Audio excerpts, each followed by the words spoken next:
പഠിക്കാൻ പോയപ്പോഴും the intention was to come back to India and sort of work here. എല്ലാവർക്കും അറിയാം സച്ചിന് tennis elbow ഉണ്ടായിരുന്നു. ഞങ്ങളുടെ ടീമിൽ ഡോക്ടേഴ്സും ഉണ്ട്, ഫിസിയോതെറാപ്പിസ്റ്റും ഉണ്ട്, ന്യൂട്രീഷനിസ്റ്റും ഉണ്ട്. Number of healthy years of life improve ചെയ്യുക എന്നുള്ളതാണ് നമ്മുടെ ഒരു ഒബ്ജക്റ്റീവ്. ഫാദറിന് ഡയബറ്റീസ് അങ്ങനത്തെ കണ്ടീഷൻസ് അവർ എക്സ്പീരിയൻസ് ചെയ്യുന്നുണ്ട്. അവർക്ക് കിട്ടുന്ന കെയറും ഒരു ഓപ്റ്റിമൽ കെയർ അല്ല എന്ന് എനിക്ക് തോന്നിയിട്ടുണ്ട് പലപ്പോഴും. Hi hello, it's me Sajana Saharas. ഇൻസ്പയറിന്റെ ഇൻസ്പിറേഷൻ നിറഞ്ഞ മറ്റൊരു സ്റ്റോറിയിലേക്ക് ഏവർക്കും സ്വാഗതം.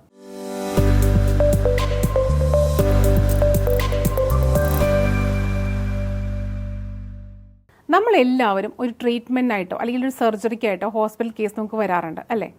പക്ഷേ ഒരു നോൺ സർജിക്കലായിട്ടുള്ള അല്ലെങ്കിൽ സൈഡ് എഫക്റ്റ് ഒന്നുമില്ലാത്ത ഒരു ട്രീറ്റ്മെൻറ്റ് നമുക്ക് പ്രൊവൈഡ് ചെയ്യുകയാണെങ്കിലോ, അല്ലെങ്കിൽ ആ ട്രീറ്റ്മെൻറ്റ് കഴിഞ്ഞ ശേഷം അല്ലെങ്കിൽ സർജറി കഴിഞ്ഞ ശേഷം എങ്ങനെ നമ്മുടെ ലൈഫ് സ്റ്റൈൽ മുന്നോട്ട് കൊണ്ടുപോകണം, അല്ലെങ്കിൽ ആ ഒരു ട്രീറ്റ്മെൻറ്റ് സംഭവിച്ചിട്ടുള്ള ഒരു അസുഖത്തിലേക്ക് എത്താതിരിക്കാൻ നമ്മൾ എന്തൊക്കെ ചെയ്യണം, ഇതെല്ലാം പറഞ്ഞു തരാൻ അല്ലെങ്കിൽ ടെക്നിക്സ് നമുക്ക് ഷെയർ ചെയ്യാൻ ഒരു സംവിധാനം ഉണ്ടെങ്കിലോ, അതാണ് മന health.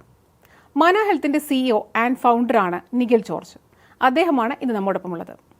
Sir, warm welcome to our inspire show of ഇൻസ്പയറിംഗ് സ്റ്റോറീസ്.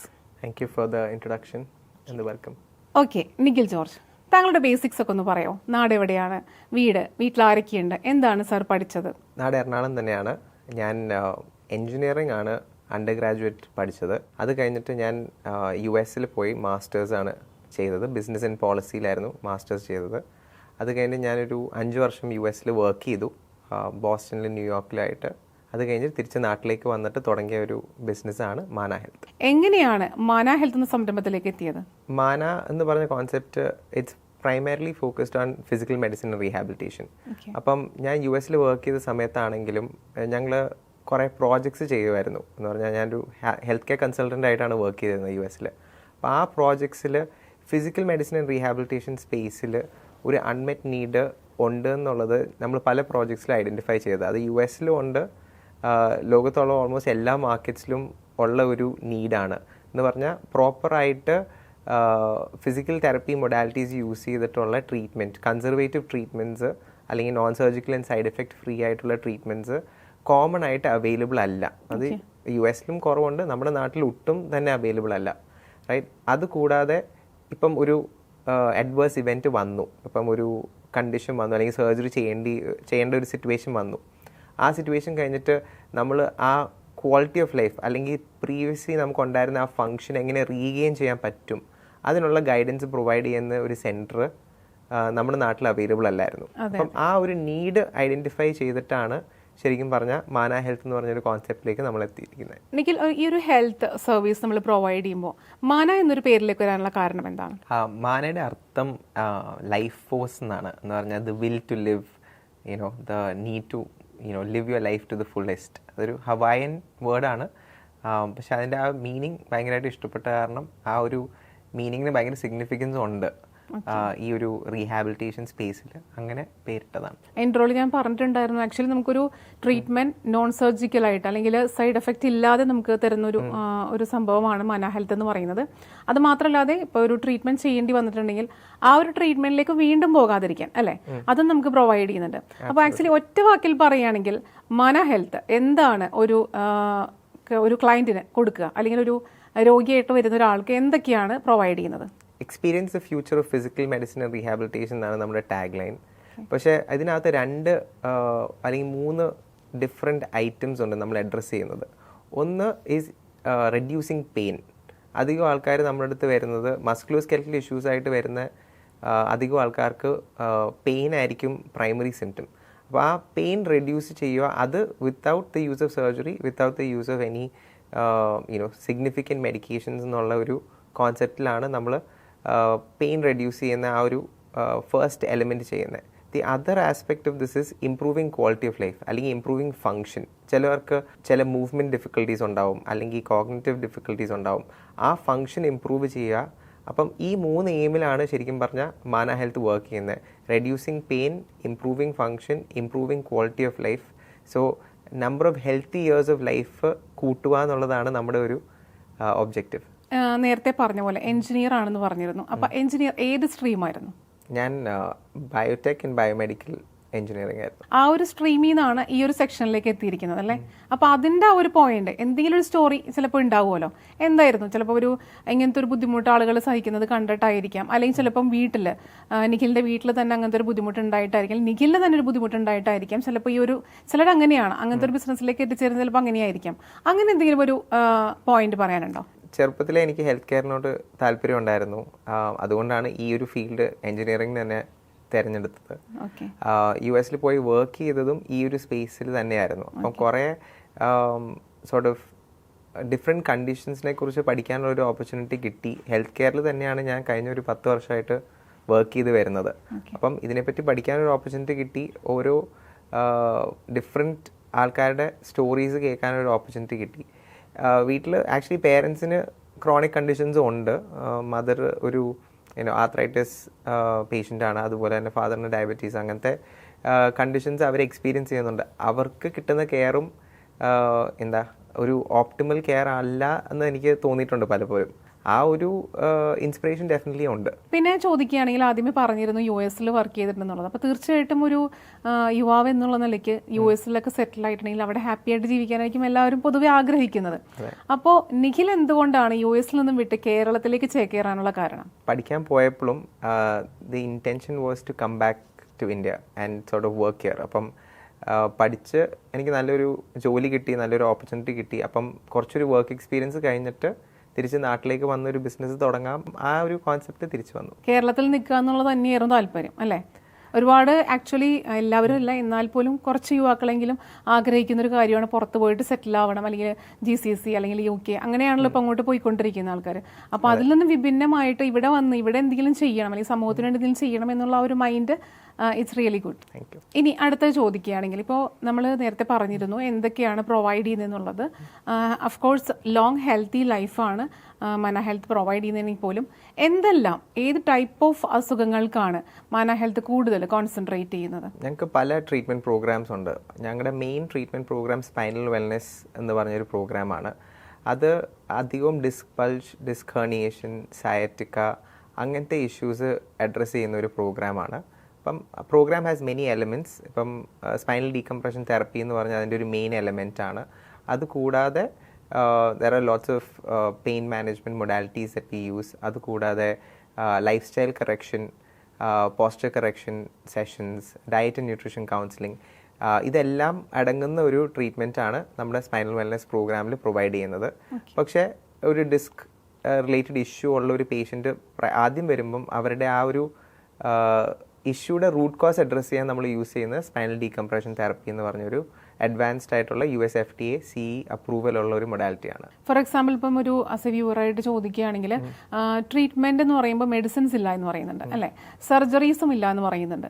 അപ്പോൾ അതല്ലാതെ ചോദിക്കാൻ ഇപ്പോൾ ഇത് കാണുന്ന ആൾക്ക് ഒരു ഡിസ്കിന്റെ കംപ്ലൈന്റ് ഉണ്ടെന്ന് വിചാരിക്കുക, L5S1 ഡിസ്ക് കംപ്ലൈന്റ് ആണെന്ന് വിചാരിക്കുക, സ്കയാട്ടിക്ക. അപ്പോൾ അങ്ങനെ വരുമ്പോൾ എന്ത് ട്രീറ്റ്മെന്റ് ആണ് പ്രോപ്പറായിട്ട് പറയുന്നത്, എന്ത് ട്രീറ്റ്മെന്റ് ആയിരിക്കും മന ഹെൽത്ത് കൊടുക്കുന്നത് അങ്ങനെയുള്ള പേഷ്യന്റ്? ലൈക്ക് ഫിസിയോതെറാപ്പി ആണോ അല്ലെങ്കിൽ വേറെ എന്തെങ്കിലും ട്രീറ്റ്മെന്റ്സ് ആണോ? ഞങ്ങളുടെ ടീമിൽ ഡോക്ടേഴ്സും ഉണ്ട്, ഫിസിയോതെറാപ്പിസ്റ്റും ഉണ്ട്, ന്യൂട്രീഷനിസ്റ്റും ഉണ്ട്. റൈറ്റ്. സോ വി ഹാവ് ഒരു കൊളാബറേറ്റീവ് എഫേർട്ടിലാണ് ശരിക്കും പറഞ്ഞ ഒരു പേഷ്യൻ്റെ കണ്ടീഷൻ നമ്മൾ അഡ്രസ്സ് ചെയ്യുന്നത്. ബിക്കോസ് അധികവും ഇപ്പം L4, L5 ഡിസ്ക് ബൾജ് അല്ലെങ്കിൽ ഒരു സയറ്റിക്ക ഉള്ള പേഷ്യൻസിന് പല ഇഷ്യൂസ് ഉണ്ടാവും. Let's say L4, L5 disc bulge എന്ന് പറയുന്നത് അതൊരു ഫൈനൽ സിംറ്റം, അല്ലെങ്കിൽ സയറ്റിക്ക എന്ന് പറഞ്ഞൊരു ഫൈനൽ സിംറ്റം ആണ്. ആ പേഷ്യൻ്റ് ആ ഒരു ക്രോണിക് കണ്ടീഷനിലേക്ക് എത്തിപ്പെടുക ചെയ്തത്. സ്കയാട്ടിക്ക ആണെങ്കിൽ ഫൈനൽ സ്റ്റേറ്റ് അല്ല എന്ന് പറഞ്ഞാൽ ആ ഒരു ക്രോണിക് കണ്ടീഷനിലേക്ക് ആ പേഷ്യൻ്റ് എത്തിപ്പെടുകയാണ് ചെയ്തിരിക്കുന്നത്. അപ്പോൾ അത് എങ്ങനെ എത്തിപ്പെട്ടു എന്ന് മനസ്സിലാക്കി, അത് എത്തിപ്പെട്ട ആ ഒരു ട്രാക്ക് മനസ്സിലാക്കി അത് റിവേഴ്സ് ചെയ്യാനുള്ളതാണ്. You have to address the root cause of that issue. അപ്പം ഇതിൽ മൾട്ടിപ്പിൾ ഫാക്ടേഴ്സ് ഉണ്ട്. ചിലപ്പം അവരുടെ ന്യൂട്രീഷൻ, അല്ലെങ്കിൽ ചിലപ്പോൾ വൈറ്റമിൻ D ഡെഫിഷ്യൻസി ആവാം, കാൽഷ്യം ഡെഫിഷ്യൻസി ആവാം. ന്യൂട്രീഷൻ റിലേറ്റഡ് കുറച്ച് ഫാക്ടേഴ്സ് ഉണ്ടാവും. ചിലപ്പം പോസ്ചർ റിലേറ്റഡ് ആയിട്ടുള്ള, അല്ലെങ്കിൽ അവരുടെ എർഗണോമിക്സ് എന്ന് പറഞ്ഞാൽ അവർ ഓരോ കാര്യങ്ങൾ ചെയ്യുന്നതിൽ ബുദ്ധിമുട്ടുകൾ അല്ലെങ്കിൽ തെറ്റുകളുണ്ടാവും. ഫോർ എക്സാമ്പിൾ നമ്മളൊരു ഹെവി വെയിറ്റ് ലിഫ്റ്റ് ചെയ്യുന്നത്, ശരിക്കും പറഞ്ഞാൽ നമ്മളൊരു ഹെവി വെയിറ്റ് ലിഫ്റ്റ് ചെയ്യുന്നത് ശരിക്കും പറഞ്ഞാൽ താഴേക്ക് കുനിഞ്ഞ്, അല്ലെങ്കിൽ ഒരു കുട്ടീനെ എടുക്കുമ്പം നമ്മൾ താഴേക്ക് കുനിഞ്ഞ് ചേർത്ത് പിടിച്ചിട്ടാണ് എടുക്കേണ്ടത്. പക്ഷെ അധികം ആൾക്കാർ വെറുതെ കുനിഞ്ഞിട്ട് കുട്ടീനെ എടുക്കും. അപ്പം അതൊരു എററാണ് ഇൻ ടേംസ് ഓഫ് എർഗണോമിക്സ്. അപ്പം ആ എർഗണോമിക് കറക്ഷൻ പേഷ്യന്റിന് ആവശ്യമുണ്ട്. അധികവും പേഷ്യൻസിന് അതിൻ്റെ ആവശ്യമുണ്ട്. കുറേ പേഷ്യൻസ് ഇപ്പം ഡെസ്ക് ജോബ്സ് ചെയ്യുന്ന ആൾക്കാർക്ക് പോസ്റ്റർ കറക്ഷൻ്റെ ആവശ്യം ഉണ്ടാവും, അല്ലെങ്കിൽ നമ്മൾ ലാപ്ടോപ്പ് അല്ലെങ്കിൽ കമ്പ്യൂട്ടർ യൂസ് ചെയ്യുന്ന രീതിയുടെ കറക്ഷൻ ആവശ്യമുണ്ടാവും. കുറേ പേർക്ക് ന്യൂട്രീഷണൽ, ഞാൻ നേരത്തെ പറഞ്ഞ ന്യൂട്രീഷണൽ ഡെഫിഷ്യൻസീസ് ഉണ്ടാവും, അത് കറക്റ്റ് ചെയ്യേണ്ടി വരും. ഇതിൻ്റെയൊക്കെ ഒരു കൾമിനേഷൻ ആയിട്ടാണ് ശരിക്കും പറഞ്ഞാൽ ഈ ഡിസ്ക് ബൾജ് വരുന്നത്. ചിലവർ ചിലപ്പം ഒട്ടും എക്സസൈസ് ചെയ്യുന്നുണ്ടാവില്ല, അപ്പോൾ അവരുടെ ബാക്ക് മസിൽസും അബ്ഡോമിനൽ മസിൽസും ഭയങ്കര വീക്കാവും. അപ്പം ഈ മസിൽസ് ഒക്കെ വീക്ക് ആകുമ്പോഴാണ് ശരിക്കും പറഞ്ഞാൽ ഈ ഡിസ്ക് റിലേറ്റഡ് ഇഷ്യൂ വരുന്നത്. Because the pressure on the disc increases. Muscle വീക്കായ കാരണം ഡിസ്കിലുള്ള പ്രഷർ ഇൻക്രീസ് ചെയ്യുന്നു. അങ്ങനെയാണ് ഒരാൾക്ക് L4, L5 ഡിസ്ക് ബൾജോ സയാറ്റിക്ക ഒരു സിംറ്റം ആയിട്ട് വരുന്നത്. ഇത് എങ്ങനെ ഇവിടം വരെ എത്തി എന്നുള്ളത് മനസ്സിലാക്കി ആ ഇഷ്യൂസ് എല്ലാം കറക്റ്റ് ചെയ്താലേ ലോങ് ടേമിൽ ഈ പേഷ്യൻറ്റിന് ഇത് പിന്നെ ഉണ്ടാവാതിരിക്കത്തുള്ളൂ. നമ്മളിപ്പം L4, L5 disc bulge correct ചെയ്താലും right, they could have a disc bulge in a different disc level in the future. അപ്പോൾ ഒരു ഡിസ്കിന് കംപ്ലൈന്റ് വന്നിട്ടുണ്ടെങ്കിൽ പിന്നെ അത് ഓട്ടോമാറ്റിക്കായിട്ട് അടുത്തതിനും വരുമോ? ഇപ്പം നമ്മൾ ഈ പറഞ്ഞ റൂട്ട് കോസ് മനസ്സിലാക്കാതെ നമ്മൾ അതിന് ട്രീറ്റ്മെന്റ് കൊടുക്കുകയാണെങ്കിൽ അങ്ങനെയുള്ള പ്രശ്നങ്ങൾ ഉണ്ടാവും തോന്നുന്നല്ലോ. ആബ്സല്യൂട്ട്ലി. അപ്പം ഫോർ എക്സാമ്പിൾ മസിൽ സ്ട്രെങ്തനിങ് ഇല്ല, അല്ലെങ്കിൽ നമ്മുടെ എർഗണോമിക്സ് കറക്റ്റ് ചെയ്യുന്നില്ല, ഡയറ്റ് ആൻഡ് ന്യൂട്രീഷൻ കറക്റ്റ് ചെയ്തില്ലെങ്കിൽ ഡെഫിനറ്റ്ലി വേറൊരു ഡിസ്ക് ലെവലിൽ ഈ സെയിം ഇഷ്യൂ റിക്കർ ചെയ്യാനുള്ള എല്ലാ ചാൻസസും ഉണ്ട്. ഇതിന്റെ ഒരു ഇപ്പോൾ സ്കയാറ്റിക്കയാണ് ലാസ്റ്റ് സ്റ്റേജ് എന്ന് പറഞ്ഞു. ലാസ്റ്റ് സ്റ്റേജ് അല്ല, ഒരു ക്രോണിക് സ്റ്റേജ് എന്ന് പറഞ്ഞു. സ്കയാറ്റിക്ക നമ്മൾ ചികിത്സിക്കാതൊക്കെ ഇരിക്കുകയാണെങ്കിൽ, ഇപ്പോൾ ഡിസ്കിന്റെ പ്രോബ്ലംസ് നമ്മൾ ചികിത്സിക്കാതെ ഇരിക്കുകയാണെങ്കിൽ എന്താണ് അതിന്റെ ഒരു ഭവിഷ്യത്ത് വരുന്നത്? ശരിക്കും പറഞ്ഞാൽ നമുക്ക് ഒരു ലോസ് ഓഫ് സെൻസേഷൻ ആയിരിക്കും ശരിക്കും പറഞ്ഞാൽ വരുന്നത്. ഇപ്പം ലോവർ ബാക്കിൽ എന്ന് പറഞ്ഞാൽ L4, L5 അല്ലെങ്കിൽ ലംബാർ ഏരിയയിലുള്ള ഡിസ്കിലെ ഇഷ്യൂസ് ആണെങ്കിൽ ശരിക്കും പറഞ്ഞാൽ നമുക്ക് കാലിലേക്ക് തരിപ്പ് അല്ലെങ്കിൽ കാലിലേക്ക് ഡെഫിഷ്യൻസീസ് ആണ് ശരിക്കും പറഞ്ഞാൽ അധികവും വരുന്നത്. അപ്പം ചിലപ്പോൾ നമുക്ക് കാലിൽ ചപ്പലിട്ടിട്ടുണ്ടെങ്കിലും ചപ്പൽ ഊരിപ്പോകുന്നത് നമ്മൾ അറിയാതെ വരും. അപ്പോൾ ആ ഒരു ഡെഫിഷ്യൻസീസ് ആണ് ശരിക്കും പറഞ്ഞാൽ നമുക്ക് ആ കണ്ടീഷൻ ട്രീറ്റ് ചെയ്യാതെ പോകുമ്പോൾ അധികവും ഉണ്ടാകുന്നത്. ആ ഒരു സ്റ്റേജിലായി കഴിഞ്ഞാൽ ശരിക്കും പറഞ്ഞാൽ ചിലപ്പോൾ സർജറി ചെയ്താലും അത് റിവേഴ്സ് ചെയ്യാൻ പറ്റത്തില്ല. അപ്പം ശരിക്കും പറഞ്ഞാൽ ഒരു ഫസ്റ്റ് സ്റ്റെപ്പായിട്ട് അധികം ആൾക്കാർ ഒരു സ്പൈൻ സ്പെഷ്യലിസ്റ്റിൻ്റെ അടുത്ത് പോകും. മെഡിസിൻസ് ആണ് ഫസ്റ്റ് ലൈൻ ഓഫ് ട്രീറ്റ്മെൻറ്റ്. അപ്പം ഒരു സെക്കൻഡ് ലൈൻ ഓഫ് ട്രീറ്റ്മെൻറ്റ് ആയിട്ട് അവർക്ക് കൺസിഡർ ചെയ്യാൻ പറ്റുന്നത് ഞങ്ങളുടെ ഈ സ്പൈനൽ വെൽനസ് പ്രോഗ്രാം പോലത്തെ ആക്ച്വലി ടെസ്റ്റുകളും പ്രൊവൈഡ് ചെയ്യുന്നുണ്ടോ മാന ഹെൽത്ത്? ലൈക്ക് ഇപ്പോൾ MRI ചെയ്യണം അല്ലെങ്കിൽ അങ്ങനത്തെ ടെസ്റ്റുകൾ നമുക്ക് പ്രൊവൈഡ് ചെയ്യുന്നുണ്ടോ? ഞങ്ങൾ MRI പ്രൊവൈഡ് ചെയ്യുന്നത് യൂഷ്വലി നമ്മൾ ഡയഗ്നോസ് ചെയ്യാൻ വേണ്ടി ഞങ്ങളുടെ തന്നെ ഒരു കുറച്ച് അസസ്മെൻ്റ് ഉണ്ട്. ആ ഒരു അസസ്മെൻറ്റും കുറച്ച് സ്പെഷ്യൽ ടെസ്റ്റും ചെയ്ത് കഴിഞ്ഞിട്ട് ഞങ്ങൾ ഒരു കണ്ടീഷൻ സസ്പെക്ട് ചെയ്യുന്നുണ്ടെങ്കിൽ അത് കൺഫേം ചെയ്യാൻ വേണ്ടി നമ്മൾ MRI എടുക്കാൻ പറയും. അപ്പോൾ പേഷ്യൻ്റ് പോയി MRI എടുത്ത് വന്ന് ആ ഒരു കൺഫേം ഡയഗ്നോസിസിൻ്റെ ബേസിസിൽ മാത്രമേ നമ്മൾ ട്രീറ്റ്മെൻറ്റ് പ്രോഗ്രാം സെലക്ട് ചെയ്ത് ട്രീറ്റ്മെൻറ്റിലേക്ക് കടക്കാറുള്ളൂ. ഇതിൽ മാന ഹെൽത്ത് ആക്ച്വലി എവിടെയാണ് സെൻറ്റർ നമുക്കുള്ളത്? അല്ലെങ്കിൽ ഇപ്പോൾ ഒരു വേറെ ഏതെങ്കിലും സെൻറ്ററുമായിട്ട് കൊളാബ് ചെയ്തിട്ടാണോ വർക്ക് ചെയ്യുന്നത്, അസോസിയേറ്റ് ചെയ്തിട്ടാണോ എന്നുള്ളതൊക്കെ ഒന്ന് ജസ്റ്റ് അറിയണമെന്നുണ്ടായിരുന്നു. മാനയ്ക്ക് ഇപ്പം 3 സെൻറ്റേഴ്സാണുള്ളത്. ഒന്ന് രാജഗിരി ഹോസ്പിറ്റൽ ആലുവ, അതിൽ advance wellness and rehabilitation department നടത്തുന്നത് മാന ഹെൽത്ത് ആണ്. സോ ഹോസ്പിറ്റലിനകത്ത് തന്നെ ഒരു ഡിപ്പാർട്ട്മെൻറ്റാണ് മാന മാനേജ് ചെയ്യുന്നത്. രണ്ടാമത് ഞങ്ങൾക്ക് കാലിക്കറ്റ് ഒരു സെൻറ്ററുണ്ട്, എരഞ്ഞിപ്പാലത്താണ്. പിന്നെ പെരിന്തൽമണ്ണയിൽ ഒരു സെൻറ്ററുണ്ട്. അതാണ് ഞങ്ങളുടെ തേർഡ് സെൻറ്റർ. ഫസ്റ്റ് രാജഗിരിയിലാണോ വന്നത്? ഞങ്ങളുടെ ഫസ്റ്റ് സെൻറ്റർ രാജഗിരി ഹോസ്പിറ്റലായിട്ട് ഒരു കൊളാബറേഷൻ ആയിരുന്നു. അതൊരു ഇപ്പോൾ തുടങ്ങിയിട്ട് ഒരു 3 വർഷത്തിൽ കൂടുതലായി. ആ ഒരു സെൻറ്ററിൻ്റെ സക്സസിൻ്റെ ബേസിസിലാണ് ഞങ്ങൾ കാലിക്കറ്റും പെരിന്തൽമണ്ണയും സെൻറ്റേഴ്സ് എസ്റ്റാബ്ലിഷ് ചെയ്തത്. ആക്ച്വലി ഫസ്റ്റ് തന്നെ രാജഗിരിയൊക്കെ അത് അസോസിയേറ്റ് ചെയ്ത് വർക്ക് ചെയ്യണമെന്നുണ്ടെങ്കിൽ തീർച്ചയായിട്ടും അതിൻ്റെ ആ ഒരു ബെനിഫിറ്റ്സ് മനസ്സിലാക്കിയിട്ട് തന്നെ ആയിരിക്കണം. ആബ്സല്യൂട്ട്ലി. അത് ഞങ്ങൾക്കൊരു വലിയൊരു ഓപ്പർച്യൂണിറ്റി ആയിരുന്നു.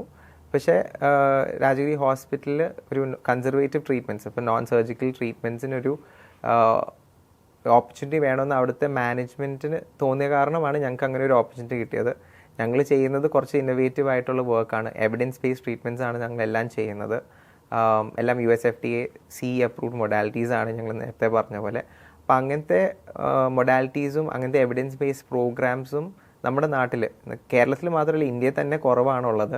അപ്പം അങ്ങനെ ഒരു പ്രോഗ്രാം ഇൻട്രൊഡ്യൂസ് ചെയ്യാം എന്ന് പറഞ്ഞപ്പം അവർക്കും താല്പര്യമായിരുന്നു. So we thought it was a great opportunity. ഞാനും ആക്ച്വലി ഇങ്ങനെ കേട്ടേക്കുന്നത് വളരെ കുറവാണ്. ഇപ്പം നമ്മൾ ലൈഫ് സ്റ്റൈലായിട്ടുള്ള ഒരു മാനേജ്മെന്റ് അല്ലെങ്കിൽ അങ്ങനത്തെ ഒരു ട്രീറ്റ്മെന്റ്സ് പറയുമ്പോൾ നമ്മൾ ആയുർവേദത്തിലൊക്കെ നമ്മൾ അങ്ങനെ കേട്ടിട്ടുണ്ട് പലതും. പക്ഷേ ഇങ്ങനത്തെ ഒരു ഇതിൽ ഈ ഒരു ടൈപ്പ് ട്രീറ്റ്മെന്റ്, അതായത് non surgical and side effect ഒന്നും ഇല്ലാത്തൊരു ട്രീറ്റ്മെന്റ്സ് ഒക്കെ നമ്മൾ അധികം കേട്ടിട്ടില്ല. അപ്പോൾ അത് നമുക്ക് പ്രൊവൈഡ് ചെയ്യുന്നുണ്ടല്ലേ? അതെ. അതിൻ്റെ ഇടയിൽ വേറെ ഒന്ന് ചോദിക്കാനുള്ള ലേഡി എനിക്ക് ചോദിക്കാനുള്ള, ഇപ്പം ഡെലിവറി കഴിഞ്ഞ ശേഷമുള്ള ഒരുപാട് ഇഷ്യൂസ് നമുക്ക് വരാറുണ്ട്. അതിലൊന്നാണ് യൂറിൻ നമുക്ക് കൺട്രോൾ ചെയ്യാൻ പറ്റാത്തൊരു ഇഷ്യൂസ് ചിലപ്പം ലേഡീസിന് വരാറുണ്ട് ആഫ്റ്റർ ഡെലിവറി. അപ്പോൾ അതിന് എന്തൊക്കെ ട്രീറ്റ്മെൻറ്റ്സ് അല്ലെങ്കിൽ എന്താണ് മന ഹെൽത്ത് പ്രൊവൈഡ് ചെയ്യുന്നത്? ഞങ്ങൾ റീസെൻ്റ്ലി ഒരു pelvic floor strengthening programme launch ചെയ്തിട്ടുണ്ടായിരുന്നു. ബേസിക്കലി അത് ഒരു high intensity focus electromagnetic chair ആണ് അതിൻ്റെ ഒരു ട്രീറ്റ്മെൻറ്റ് മൊഡാലിറ്റി. ആഫ്റ്റർ പ്രഗ്നൻസി അധികം ആൾക്കാർക്ക് പെൽവിക് ഫ്ലോറിന് വീക്ക്നെസ് വരും.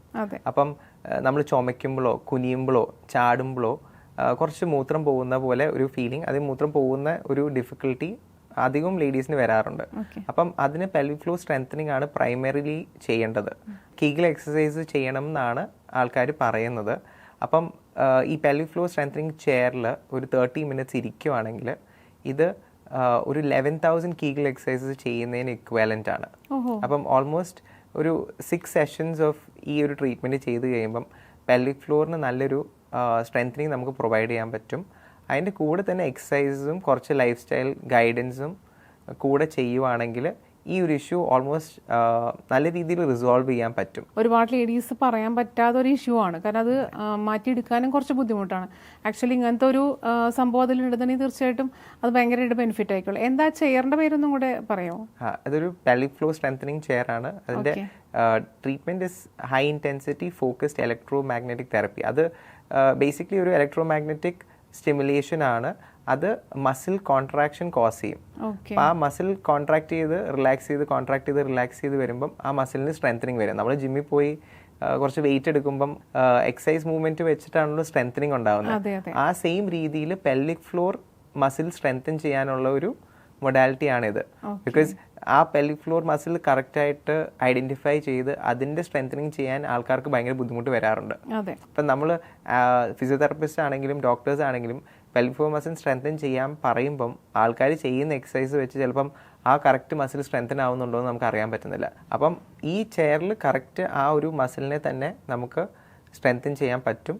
അതിൻ്റെ കൂടെ കുറച്ച് എക്സസൈസസും കുറച്ച് ലൈഫ് സ്റ്റൈൽ കറക്ഷൻസും കൂടെ ചെയ്തു പോയി കഴിഞ്ഞാൽ ഈ ഒരു പ്രോബ്ലം റിസോൾവ് ചെയ്യാൻ പറ്റുന്നതാണ്. അതുപോലെ തന്നെ ഇപ്പം ലേഡീസിനെ വിട്ട് നോക്കുകയാണെങ്കിൽ ഒരുപാട് നമ്മളിപ്പോൾ കേൾക്കുന്നുണ്ട് ഹാർട്ട് അറ്റാക്ക് വരുന്നത് അല്ലെങ്കിൽ സ്ട്രോക്ക് വരുന്നതൊക്കെ നമ്മൾ കേൾക്കാറുണ്ട്. അപ്പോൾ ഈ ഒരു അവസ്ഥയിലേക്ക് എത്താതിരിക്കാനായിട്ട് അല്ലെങ്കിൽ എത്തിക്കഴിഞ്ഞിട്ടുണ്ടെങ്കിൽ നമുക്കതിൽ നിന്നും റിക്കവറി ചെയ്യാനായിട്ടുള്ള എന്തെങ്കിലും ഒരു ട്രീറ്റ്മെൻറ്റ്സ് നമുക്ക് മാന ഹെൽത്ത് പ്രൊവൈഡ് ചെയ്യുന്നുണ്ടോ? ഞങ്ങൾക്ക് പോസ്റ്റ് സ്ട്രോക്ക് അല്ലെങ്കിൽ ട്രോമാറ്റിക് ബ്രെയിൻ ഇഞ്ചുറി റിക്കവറി എന്നുള്ളൊരു പ്രോഗ്രാം ഉണ്ട്. അത് ഞങ്ങളുടെ രാജഗിരി സെൻറ്ററിലാണ് ഞങ്ങൾ അധികവും ഇംപ്ലിമെൻറ്റ് ചെയ്യുന്നത്. കുറേ അഡ്വാൻസ് മൊഡാലിറ്റീസ് ആ പ്രോഗ്രാമിൽ ഇൻവോൾവ് ആണ്. പക്ഷേ അതിൻ്റെ ഞാൻ നേരത്തെ പറഞ്ഞ പോലെ improving function is or improving quality of life is 2 things that മാന ഫോക്കസസ് ഓൺ. അപ്പം ആ അധികവും സ്ട്രോക്ക് കഴിഞ്ഞിട്ട് ആൾക്കാർക്ക് ഏതെങ്കിലും ഒരു ഫങ്ഷണൽ ഡിഫിക്കൽട്ടി ആയിരിക്കും ഉണ്ടാകുന്നത്. ചിലപ്പം അവർക്ക് ഹാൻഡ് ഫങ്ഷൻ ഡിഫിക്കൽട്ടി ഉണ്ടാവാം, ചിലപ്പം ഗേറ്റിൻ്റെ ഡിഫിക്കൽട്ടി അല്ലെങ്കിൽ നടക്കാനുള്ള ബുദ്ധിമുട്ടുണ്ടാവാം, റൈറ്റ്. ചിലവർക്ക് കോഗ്നിറ്റീവ് ഡിഫിക്കൽട്ടി അല്ലെങ്കിൽ ഡെഫിസിറ്റ്സ് ഉണ്ടാവാം സ്ട്രോക്ക് കഴിഞ്ഞിട്ട്, റൈറ്റ്. അല്ലെങ്കിൽ അത് മെമ്മറി റിലേറ്റഡ് ആവാം, അല്ലെങ്കിൽ ഒരു സീക്വൻസിൽ കാര്യങ്ങൾ ചെയ്യുന്നതാവാം. ഈ തരം ഡിഫിക്കൽട്ടീസ് ആണ് ശരിക്കും പറഞ്ഞാൽ അല്ലെങ്കിൽ സ്ട്രോക്ക് അല്ലെങ്കിൽ ട്രോമാറ്റിക് ബ്രെയിൻ ഇഞ്ചുറി കഴിഞ്ഞിട്ട് പേഷ്യൻസിന് ഉണ്ടാവുന്നത്. അപ്പം അവരുടെ ഒരു ഇനിഷ്യൽ ഇൻ്റർവെൻഷൻ ഉണ്ടാവും എന്ന് പറഞ്ഞാൽ ഒരു ന്യൂറോളജിസ്റ്റ് ഇൻ്റർവീൻ ചെയ്ത് ആ ഒരു കറക്ഷൻ ചെയ്യും. അത് കഴിഞ്ഞിട്ടാണ് റീഹാബിലിറ്റേഷൻ ഫേസിലേക്ക് ആൾക്കാർ വരുന്നത്. അപ്പോൾ ആ റീഹാബിലിറ്റേഷൻ ഫേസിൽ ഒരു ഗോൾ ഓറിയൻറ്റഡ് അപ്രോച്ച് ഭയങ്കര ക്രിട്ടിക്കലാണ്. അപ്പോൾ ആ ഒരു ഗോൾ ഓറിയൻറ്റഡ് അപ്രോച്ചാണ് മാന ആ സ്ട്രോക്ക് റീഹാബിലിറ്റേഷനും അല്ലെങ്കിൽ ട്രോമാറ്റിക് ബ്രെയിൻ ഇഞ്ചുറി റീഹാബിലിറ്റേഷനും പ്രൊവൈഡ് ചെയ്യുന്നത്. അപ്പം those advanced modalities like hyperbaric oxygen therapy, right. Smart glove എന്ന് പറഞ്ഞ ഒരു ഹാൻഡ് ഫങ്ഷൻ ട്രെയിനിങ് ടൂളുണ്ട്, റൈറ്റ്. അതൊരു game based hand function improve ചെയ്യാനുള്ള ഒരു ടൂളാണ്. അപ്പം കൈയുടെ മൂവ്മെൻറ്റിന് ഡിഫിക്കൽട്ടി ഉള്ള ആൾക്കാർ അല്ലെങ്കിൽ ഫിംഗേഴ്സിൻ്റെ മൂവ്മെൻറ്റിന് ഡിഫിക്കൽട്ടി ഉള്ള ആൾക്കാർക്ക് ഭയങ്കര എഫക്റ്റീവ് ആയിട്ടുള്ളൊരു ടൂളാണത്. പിന്നെ ഗേറ്റ് റീഹാബിലിറ്റേഷൻ ഞങ്ങൾ പ്രൊവൈഡ് ചെയ്യുന്നുണ്ട്, കോഗ്നിറ്റീവ് റീഹാബിലിറ്റേഷൻ. അപ്പം മെമ്മറി റിലേറ്റഡ് ഇഷ്യൂസ് ഉള്ള ആൾക്കാർക്ക് അല്ലെങ്കിൽ സീക്വൻസിൽ കാര്യങ്ങൾ ഓർത്ത് വെക്കാൻ ബുദ്ധിമുട്ടുള്ള ആൾക്കാർക്ക്. ഈ കോഗ്നിറ്റീവ് എന്ന് പറയുമ്പോൾ ആക്ച്വലി അതാണോ വരുന്നത്? ഫോർ എക്സാമ്പിൾ പറയുകയാണെങ്കിൽ യെസ്, കോഗ്നിറ്റീവിൽ ആ ഒരു 3-4 ഫങ്ഷൻസ് വരുന്നുണ്ട്. അപ്പം ആ ഫങ്ഷൻസ് എല്ലാം നമ്മൾ ഒരു കോഗ്നിറ്റീവ് ടൂൾ വെച്ച് ഒരു ഗെയിം ബേസ്ഡ് ടൂൾ വെച്ച് നമുക്ക് ആ ഒരു റിക്കവറി എനേബിൾ ചെയ്യാൻ പറ്റും.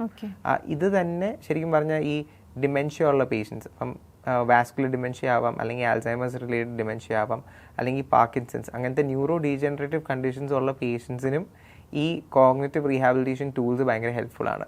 ഈവൻ ഈ ഹാൻഡ് ഫങ്ഷൻ ടൂൾ ആണെങ്കിലും ഇങ്ങനത്തെ പേഷ്യൻസിനും ഹെൽപ്ഫുൾ ആണ്. ബിക്കോസ് അത് ഒരു combination of cognition and hand function ആണ് വരുന്നത്. പിന്നെ ഞങ്ങൾ സ്മാർട്ട് പെഗ് ബോർഡ് എന്ന് പറഞ്ഞൊരു ടൂൾ യൂസ് ചെയ്യുന്നുണ്ട്. അതും കോഗ്നിറ്റീവ് റീഹാബിലിറ്റേഷനും മെമ്മറി റിലേറ്റഡ് ഫങ്ഷൻസിന് ഭയങ്കര യൂസ്ഫുൾ ആയിട്ടുള്ള ഒരു ടൂളാണ്. ഒരു എക്സൈറ്റ്മെന്റിൽ ഞാൻ ചോദിക്കുകയാണ്, ആക്ച്വലി ഗ്ലൗസ് എന്ന് പറഞ്ഞല്ലോ, ആൻഡ് ഹൗ ഇറ്റ് വർക്ക്സ്? ഇത് ഒരു ഗെയിം ബേസ്ഡ് ടൂളാണ്. It's a robotic glove that is ഒരു ടി വി സ്ക്രീനിൽ നമുക്ക് കുറച്ച് ഗെയിംസ് കളിക്കുന്ന രീതിയിലായിരിക്കും. അപ്പോൾ ഫോർ എക്സാമ്പിൾ ഒരു ഗെയിം പറയാം, നമ്മൾ ഒരാൾ ഒരു ബേസ് ബോൾ എറിയുന്നു, നമ്മൾ ആ ബേസ് ബോൾ പിടിക്കുന്ന ഒരു ആക്ടിവിറ്റി, റൈറ്റ്?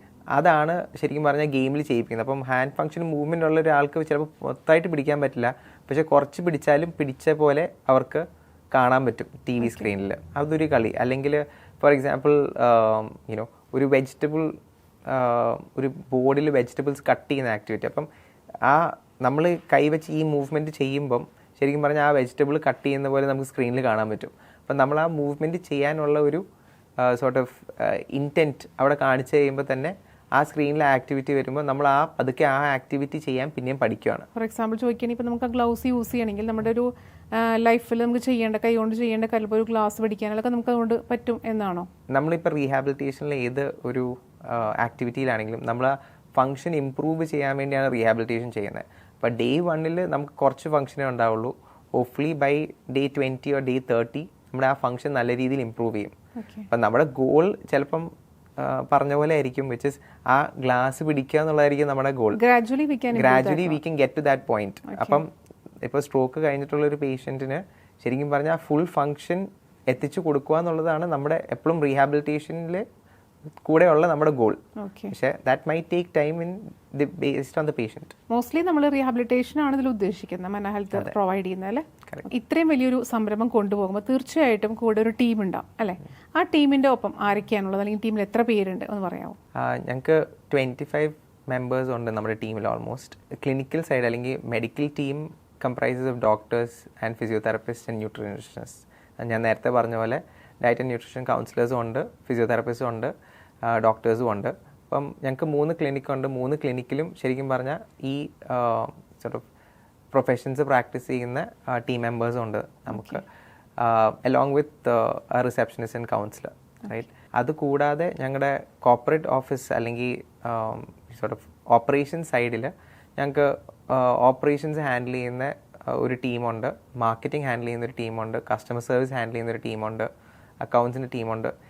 ഇവരെല്ലാവരും കൂടെ കൂടിയിട്ടാണ് നമ്മൾ ഈ ഒരു ഓർഗനൈസേഷൻ മുമ്പോട്ട് കൊണ്ടുപോകുന്നത്. അപ്പം എറണാകുളത്തും രാജഗിരി, പെരിന്തൽമണ്ണ, കോഴിക്കോട് ഇവിടെയൊക്കെ അല്ലാതെ ഉള്ള ആളുകൾക്ക് ചിലപ്പം ഈ ഒരു ട്രീറ്റ്മെന്റിനെ കുറിച്ച് അറിയാനും അല്ലെങ്കിൽ ട്രീറ്റ്മെന്റ് എടുക്കുന്നതൊക്കെ താല്പര്യമുണ്ടാവും. അപ്പോൾ അങ്ങനെയുള്ളവർക്ക് ഓൺലൈൻ സർവീസ് പ്രൊവൈഡ് ചെയ്യുന്നുണ്ടോ? ഞങ്ങൾക്ക് ഓൺലൈൻ കൺസൾട്ടേഷൻസ് ഞങ്ങൾക്ക് കുറച്ച് ചെയ്യാൻ പറ്റും.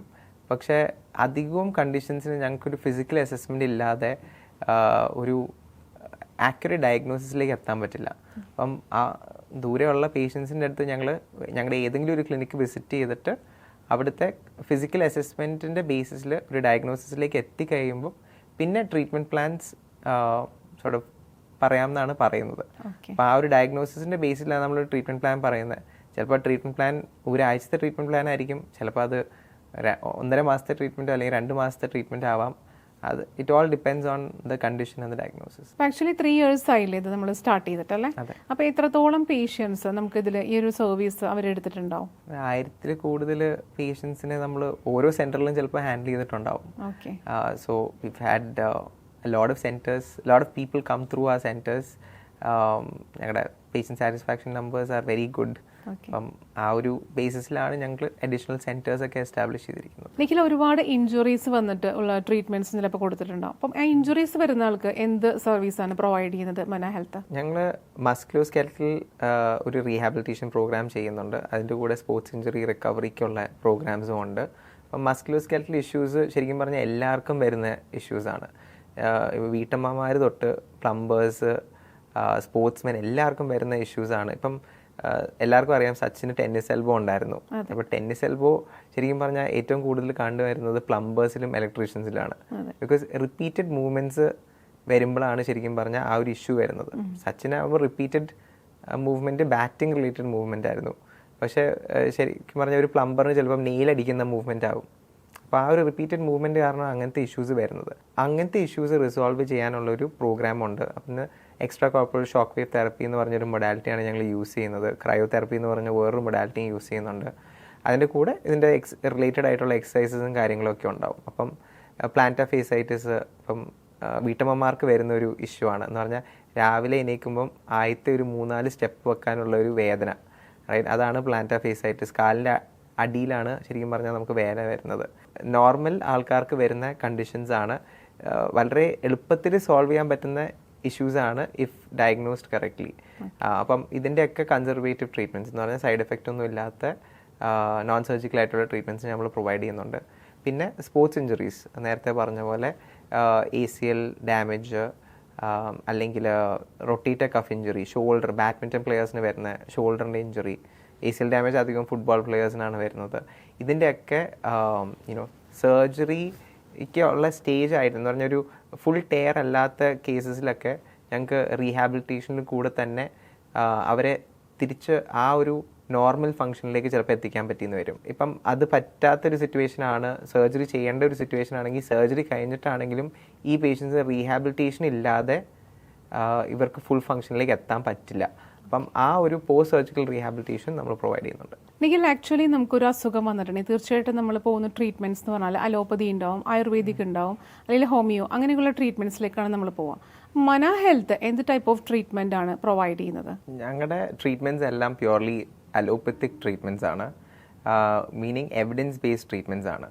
എവിഡൻസ് ബേസ്ഡ് ട്രീറ്റ്മെൻറ്റ്സിന് എല്ലാത്തിനും ഒരു റീസെർച്ച് ബാക്കിംഗ് ഉണ്ട്. കുറേ സ്റ്റഡീസ് പബ്ലിഷ് ചെയ്ത് അതിൻ്റെ എഫക്റ്റീവ്നെസ്സും സേഫ്റ്റിയും പ്രൂവൺ ആയിട്ടുള്ള ട്രീറ്റ്മെൻറ്റ്സ് ആണ് ഞങ്ങളുടെ സെൻറ്റേഴ്സിൽ പ്രൊവൈഡ് ചെയ്യുന്നത്. ഞങ്ങൾ യൂസ് ചെയ്യുന്ന എല്ലാ മൊഡാലിറ്റീസും US FDA and CE approved ആണ്. ഈ 2 അക്രഡിറ്റേഷൻ കിട്ടണമെങ്കിൽ കുറേ പേപ്പേഴ്സ് പബ്ലിഷ് ചെയ്ത് ആ ട്രീറ്റ്മെൻറ്റിൻ്റെ എഫക്റ്റീവ്നെസ് പ്രൂവ് ചെയ്യണം, അതുപോലെ തന്നെ അതിൻ്റെ സേഫ്റ്റിയും പ്രൂവ് ചെയ്യണം. അപ്പം എഫക്റ്റീവും സേഫും ആയിട്ടുള്ള ട്രീറ്റ്മെൻറ്റ്സ് ആണ് നമ്മൾ മാനയിൽ പ്രൊവൈഡ് ചെയ്യുന്നത്. ഇറ്റ്സ് എവിഡൻസ് ബേസ്ഡ് എന്ന് പറയുമ്പോൾ ഫോർ എക്സാമ്പിൾ ഒരു അസുഖത്തിന് എവിഡൻസ് ബേസ്ഡ് എങ്ങനെയാണ്, അതെങ്ങനെയാണ് നമ്മൾ നോക്കുന്നത്? ഇപ്പം ഫോർ എക്സാമ്പിൾ ഡിസ്ക് ബൾജ് അങ്ങനത്തെ ഒരു ഇഷ്യൂ, റൈറ്റ്? അപ്പോൾ ഡിസ്ക് ബൾജ് ഉള്ള ഒരു 100 അല്ലെങ്കിൽ 1000 പേഷ്യൻസിൽ ഈ ട്രീറ്റ്മെൻറ്റ് ട്രൈ ചെയ്തിട്ടുണ്ടാവും. ആ ട്രൈ ചെയ്ത് ആ ഇഷ്യൂ സോൾവ് ചെയ്ത ഒരു ട്രീറ്റ്മെൻറ്റ് മൊഡാലിറ്റി ആയിരിക്കും ഇത്. അപ്പം നമ്മൾ നേരത്തെ ടെന്നീസ് എൽബോനെ കുറിച്ച് പറഞ്ഞു. അപ്പം ടെന്നീസ് എൽബോ ഉള്ള പല പേഷ്യൻസിലും എന്ന് പറഞ്ഞാൽ ഒരു 500-1000 പേഷ്യൻസിൽ ഈ മൊഡാലിറ്റി ട്രൈ ചെയ്ത് ടെന്നീസ് എൽബോ റിസോൾവ് ചെയ്യാൻ പറ്റിയ കാരണമാണ് ആ extra corporal shock wave therapy എന്ന് പറഞ്ഞ ഒരു മൊഡാലിറ്റി അതിന് വേണ്ടി ഇൻഡിക്കേറ്റഡ് ആവുന്നത്.